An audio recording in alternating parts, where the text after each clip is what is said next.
परम शांति। आज हम बात करेंगे मोक्ष कब मिलता है। भक्ति मार्ग में ये शब्द लोग मांगते हैं कि मोक्ष चाहिए, जो मोक्ष मांगते हैं।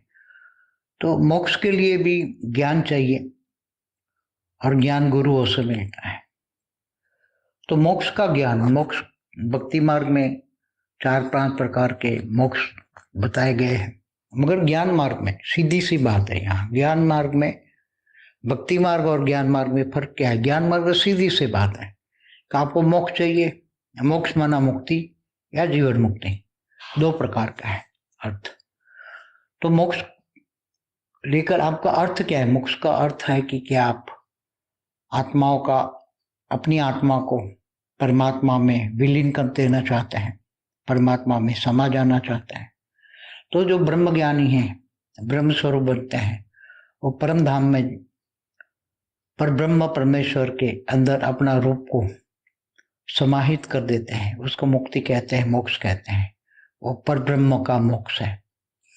जो भक्ति मार्ग वाले हैं वो अपने इष्ट देव में समा देना चाहते हैं, कि जैसे भगवान विष्णु को पूजने वाले कि मुझे भगवान विष्णु में समा जाना है, तो वो बहुत पूजा करते हैं, नष्टो मोह हो जाते हैं, मृत्यु लोक से दुखी हो जाते हैं। तब भगवान विष्णु को याद करते हैं या उनके विष्णु के अवतारों को याद करते हैं, बहुत याद करते हैं।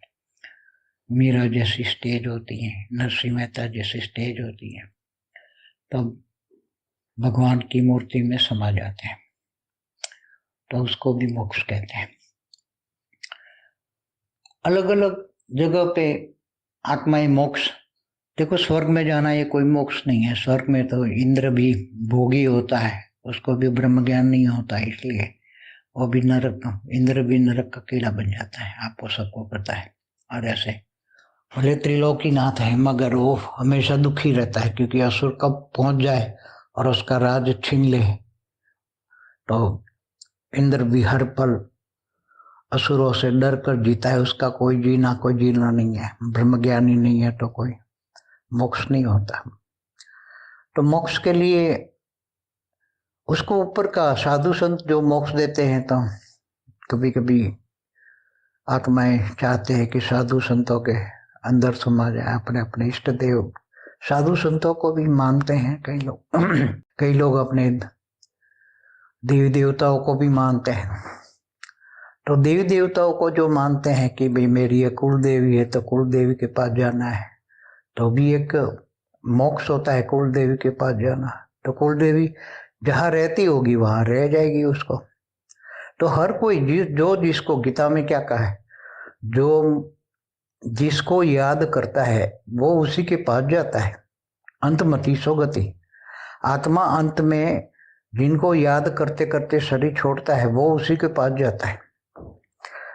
और जो ब्रह्म ज्ञानी है तो वो तो सीधा ब्रह्म स्वरूप में ही समा जाता है। तो और जो विष्णु को याद करता है तो अंत में विष्णुपुरी में जाता है, विष्णु लोक में जाता है। और जो राम को याद करता है तो विष्णुपुरी में राम का जो साकेत लोक है वहां जाता है, वैकुंठ में जाते हैं आत्माएं। अलग अलग देवी देवताओं की उपासना करने वाले देवलोक में जाते हैं। जो शिव शक्ति की उपासना करते हैं तो शिवपुरी में जाते हैं। जो शंकर पार्वती की उपासना करते थे हिमालय में जाते हैं, शंकर पार्वती के पास जाते हैं। तो अलग अलग आत्माएं अलग अलग मुक्ति को पाते हैं। तो जो धरती से ऊपर जो 60 लोग हैं, कभी कभी गंधर्वों की पूजा करते हैं, तो बुबुरु लोक में, भूलोक से ऊपर बुबुरु लोक में गांधर किन्नर यक्ष रहते हैं, यक्ष पूजा करते हैं। जैसे धन कुबेर राजा की पूजा की धन के लिए, तो वो यक्ष लोक में जाएंगे, क्योंकि यक्ष लोक का राजा, वो गांधर लोक का राजा, यक्ष किन्नर अलग अलग होते हैं। तो यक्ष अलग होते हैं, तो यक्ष के पास जाएंगे, गंधर्वों के पास जाएंगे, किन्नरों के पास जाएंगे। जैसे जैसे तुम जिनको पूजा करोगे इसी के पास जाओगे। ये सीधी सी बात है, ये कोई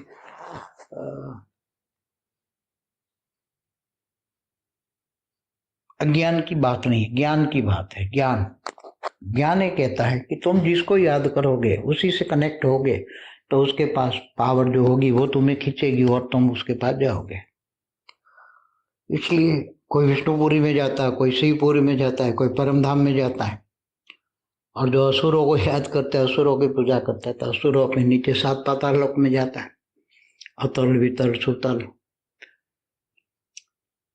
तलातल, महातल, पाताल में भी जाते हैं। नागों की पूजा करते हैं तो नागलोक में जाते हैं। तो ये अलग अलग मोक्ष, मोक्ष किसको कहते हैं ये भी पता ही नहीं है लोगों को।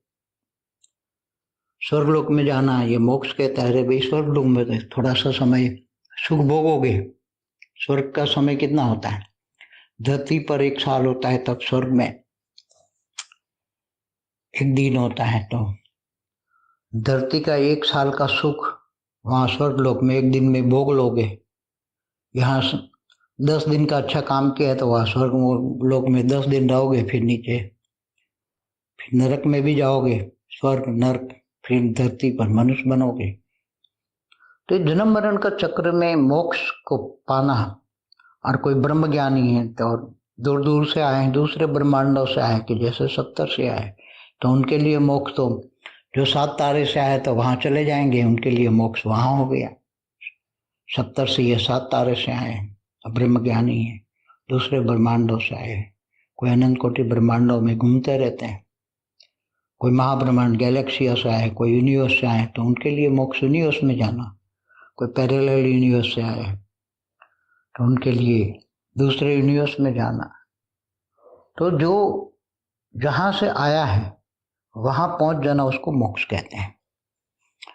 कोई मल्टीवर्स से आया है तो मल्टीवर्स में जाना, वो उसको मोक्ष कहते हैं।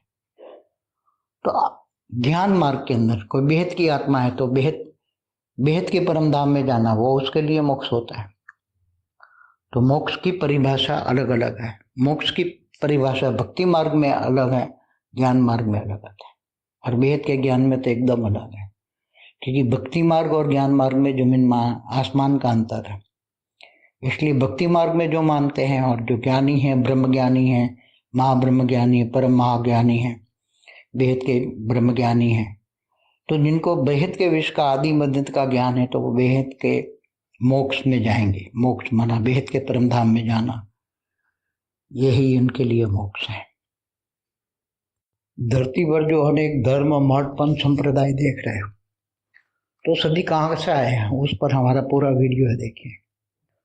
तो वो एलियन भी हैं, मैंने बोला हुआ है, सब एलियन दूर दूर से आए, दूसरे ग्रहों से, मतलब गैलेक्सी से, यूनिवर्स से आए, तो ब्रह्मांड, महाब्रह्मांड, पर महाब्रह्मांड से आए, तो ये सब एलियन है।